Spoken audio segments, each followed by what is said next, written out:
Hello guys, welcome back to our YouTube channel, How to Use Basics. Today we are going to learn how to add ZenMate extension in Google Chrome.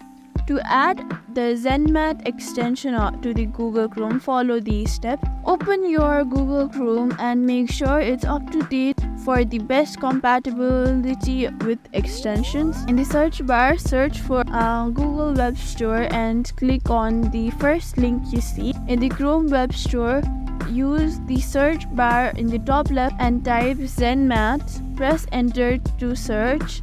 From the search results, locate the ZenMate free VPN, best VPN from Chrome extension. Click on the extension name to open its detail. On the ZenMate extension, click on the Add to Chrome button.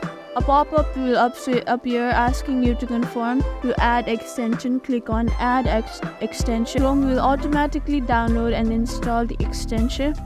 Once installed, ZenMate icon will appear in the Chrome toolbar. Click on the ZenMate icon and follow the prompt to sign in or create a free account. After signing in, you can choose a server location and start using the VPN. Thank you for watching this video. Make sure you like, share and subscribe to our YouTube channel for more such content.